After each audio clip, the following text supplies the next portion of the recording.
before we're going to start with today's class, I would like to remind everybody, and it's very important, we're going to start with our online learning.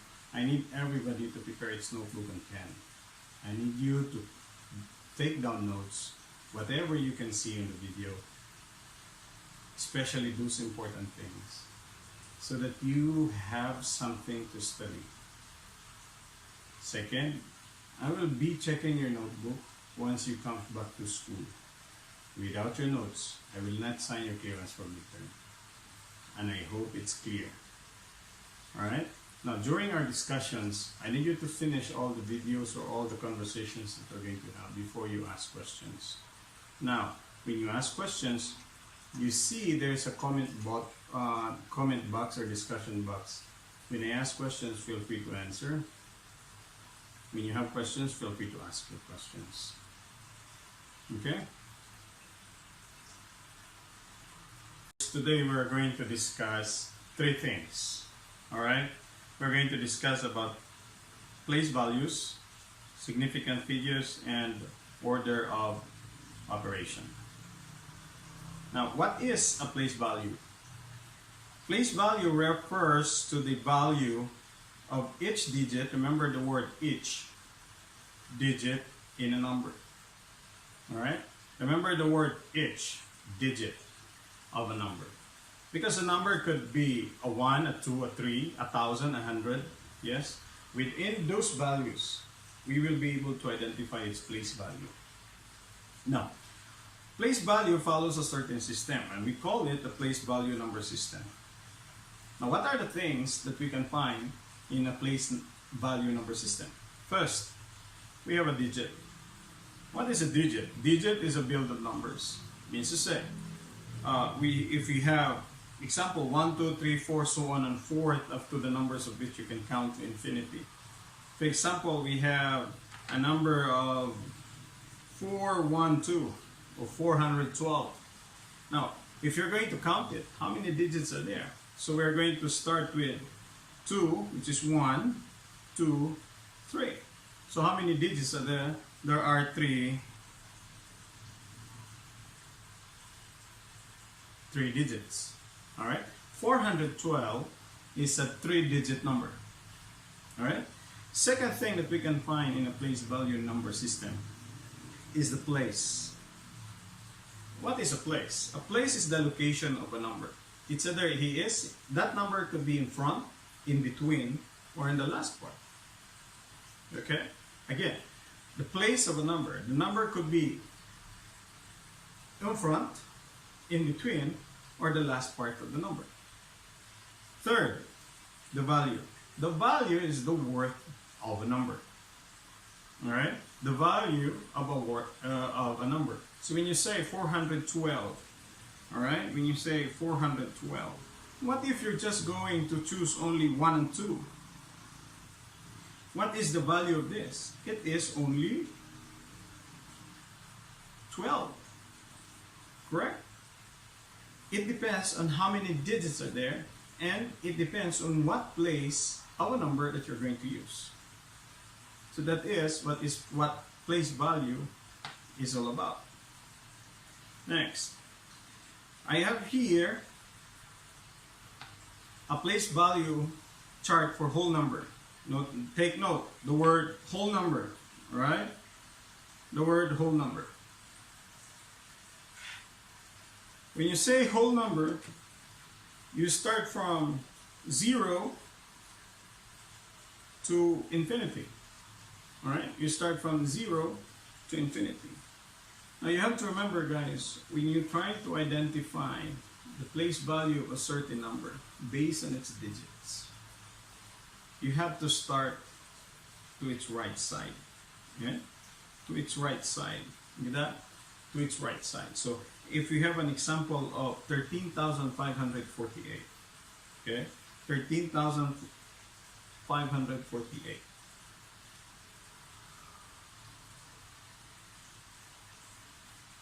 We have a value of 13,548.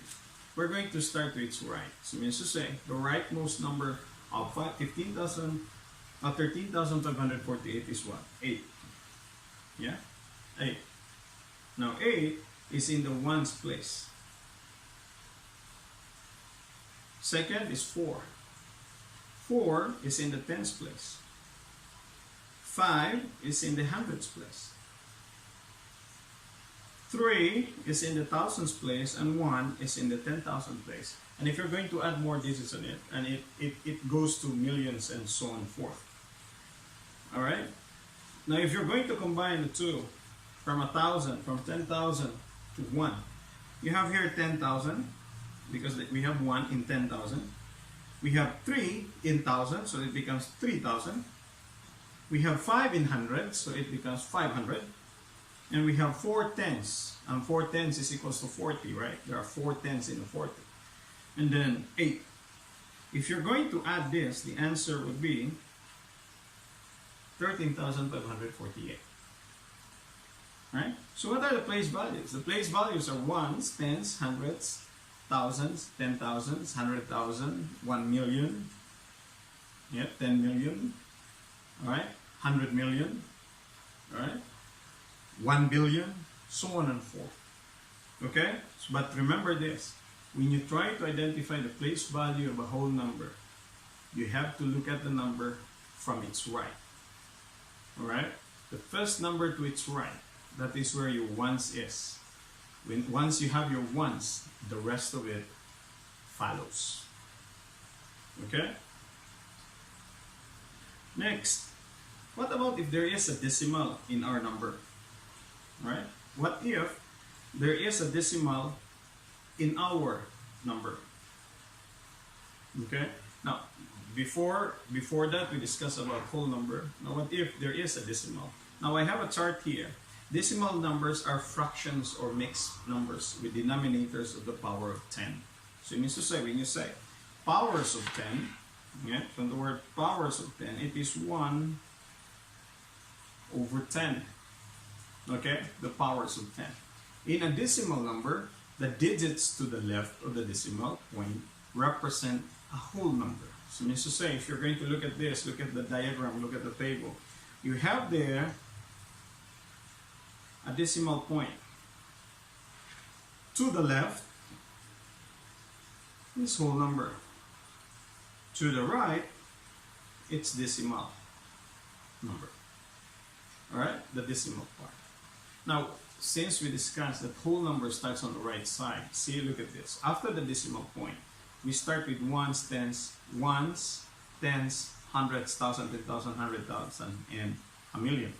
Now, when we go to the right side after the decimal, the value changes because it is on the power of 10, or it is 1 over 10.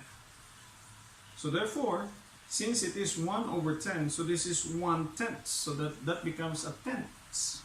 Yeah? A tenth, a part of a tenth. So a tenth. So you start with tenths, hundreds, thousands, 10,000s, 100,000s, and a millions. From tens, you have the word, you add THS. It becomes tenths, hundreds, thousands. Alright? So when you name place value after the decimal point, you are going to start on its left side. When you are going to name whole number, you're going to start on its right side. And the difference is, second difference is, whole number starts with ones. Decimal starts with tens because it is based on the power of 10. Okay? Remember that one. And I need you to take down notes for this.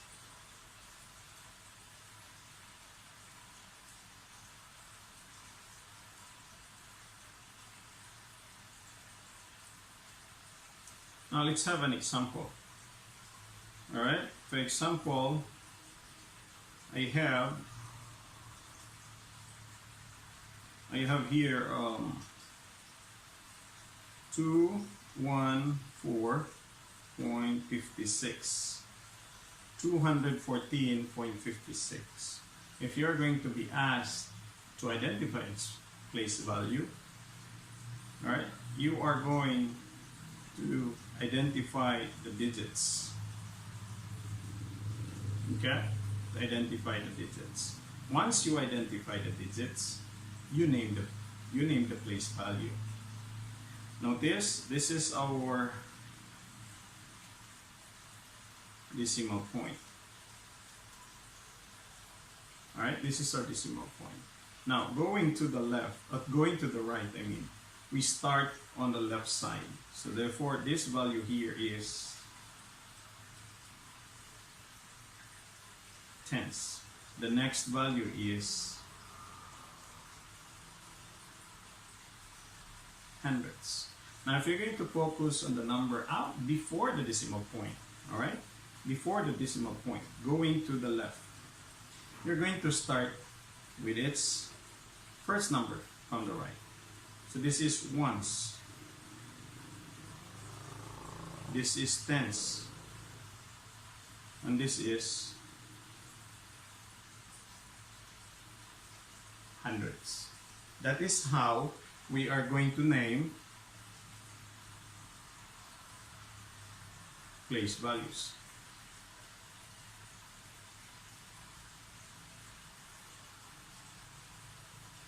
Alright? Again, you identify the digits. Second, you determine where is the decimal point. Third, if you're going to name the place value of this after the decimal, you start from the left. Or if you're going to name the place value before the decimal point, then you start from the right. It's a whole number side and we have a decimal part on the other side. That's how we name the place value of a number, of which this number is composed of digits. Okay? Alright. Next would be, what is a significant figure? Alright, significant figures, there are rules that we have to follow. Alright, let me discuss this one to you. Rules for significant figures. Here are the summaries. There are what? 1, 2, 3, 5 rules. Alright, the first rule is any non-zero digit is significant. Non-zero. So it means to say it's not zero. So it could be 1, 2, 3, 4. It's not zero. It is significant. Yes? Okay? Dose of 6.42 seconds contains 3 significant figures. Non-zero. No zero at all. If there is no zero, then all of those values are significant. Alright? Look at the example. 6.42. No zero. So it means to say all these values are significant. Second, zero sandwich between non-zero digits are significant. What do you mean by the word sandwich? It is in between. If the zero is in between numbers, look at the example, 307. Look at the zero. Right? Zero is in between 3 and 7. It becomes significant. So there are how many digits? Significant figures? There are 3. Alright? There are 3 significant figures. If 0 is in between digits, not 0. Next. Third, zeros on the left side of the first non-zero digits are not significant.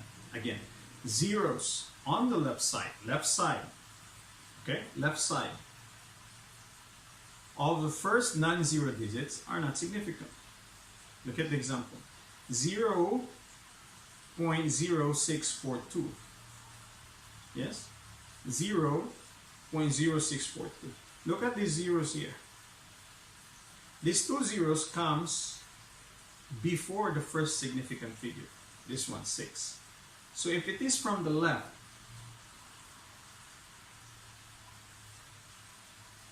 this 0 has no value. Alright? No value. So therefore, if you're going to count it, it becomes 1, 2, 3. There are only 3 significant figures. Alright, fourth. When a number is greater than 1, all digits to the right of the decimal point are understood to be significant. Again, once the number is greater than 1, all the zeros to the right are all significant. 1.76, it goes with the first rule, any non-digit, non-zero is significant. Now what if the zero comes at the end? 1.760. Now this one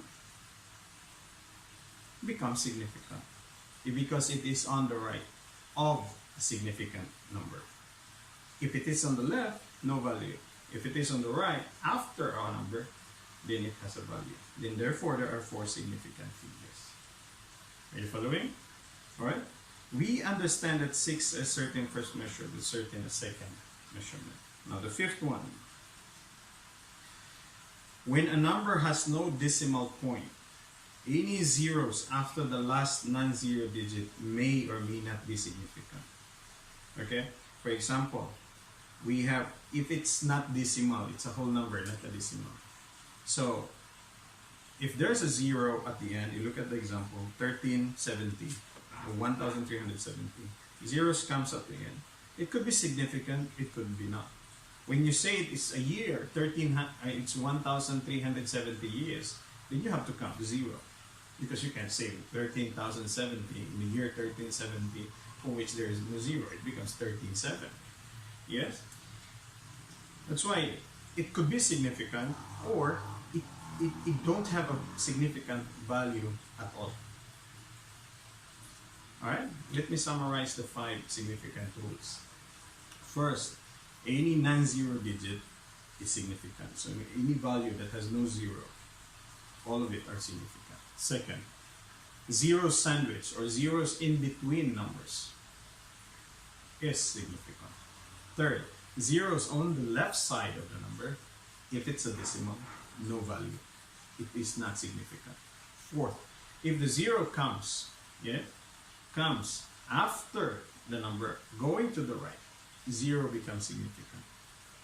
Fifth, 0 in a whole number that goes at the end of the number, it's the last digit of the number, it is either it is significant or not. It depends on how you're going to use these numbers.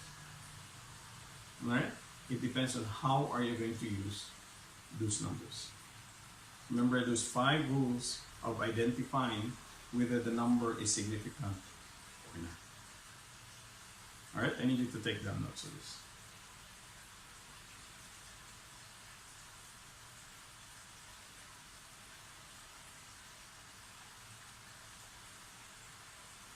Alright, let's have an example. Okay, let's have an example. Tell me if it's significant or not. If I have a 2, 1, 4, how many digits are there? Alright, tell me if it is significant or not.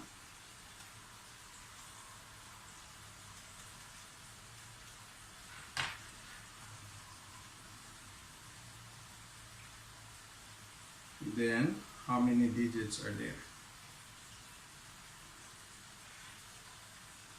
If you have 2, 1, 4, significant or not? Yes or no? Yeah? Yes. Yes. How many digits are significant? 1, 2, 3. Because it goes with the first rule, correct? Now, what if we have 0.013? This is significant. Yeah? So this is yes. How many significant figures are there? Second rule, on the left. Alright? Look at this, 2 zeros here. Not included. So how many significant figures? 2. Alright? Next example. What if I have 1, 4, 0, 3, 0? Right? This is still a yes. Question is how many significant figures are there? Notice there's a 0 on the last part, fourth rule. There's also a 0 in between these two numbers, second rule. Alright? It is in between. So therefore, is it significant or not? Yes. But this last 0 here could be significant or not because it is a whole number. It is not a decimal. Okay? So if we consider that as a significant, then there will be 1, 2, 3, 4, 5, and there will be 5 significant figures. But what if I'm going to write a decimal point here? How many significant figures are there? Alright? It could be here, it could be 5 or 4, but here, when you say 14.030, yes, it is significant, and there are always 5 digits. Alright? 5. Here, it could be 5 or 4. It depends on how you're going to apply the last 0 digit. Okay? I hope you're following our example, guys. Next. The last topic that we're going to have for today. The order of operations. Right? What is the order of operation? From the word order. Right? From the word order. Order means there is a certain arrangement.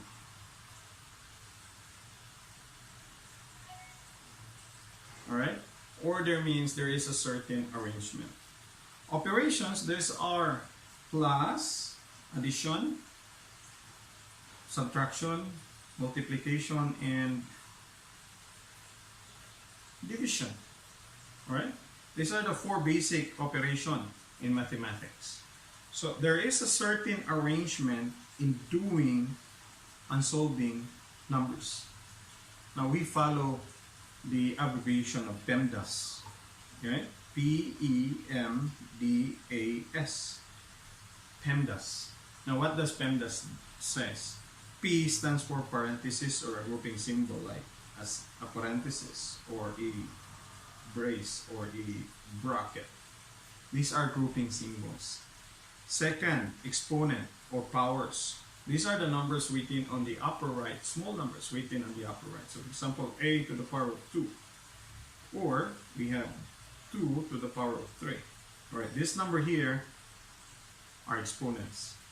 Third, multiplication and division. Alright, so either you multiply first or you divide. And the last one is add or subtract, plus or minus. This is our 4 steps on how you're going to order your operations. There should be a certain steps. Why? Alright? Alright. That will be all for our 3 topics that we discussed today. Okay? 3 topics that we discussed today. First is the place values. What are place values? Second is significant figures. Third is the order of operations. Alright? For place value, you have to identify which one is whole number, which one is the decimal part. Now, if it's a whole number, you start from the right. If it's a decimal part, after the decimal point, then you start with your left. Next, significant figures. Follow the 5 rules that I have given. It's a summarized 5 rules. It would be very easy. Be familiar with this. Third is the order of operations. Now, in order for us to solve the order of operations, we must do PEMDAS. Parenthesis, exponent, multiply, divide, add, and subtract. These are the order of operations. If you do this, there will be no mistakes whenever you do and solve things out. Okay? Now, after this activity, after this discussion, I have attached a simple practice worksheet. I need you to do this and make sure to turn it in 15 minutes after the time. Alright, I give you 15 minutes allowance after the time, but if you can turn it in before or during the time, I would really appreciate it. Alright, make sure you are going to answer the worksheet attached to this and prepare for a quiz on the next meeting about these 3 things: place value, significant, and order of operations. Okay? Again, I need you to be at home, stay safe, and make sure you're ready for your next class and you study whatever we discussed today, because we will have a quiz next meeting. Alright? Thank you, guys.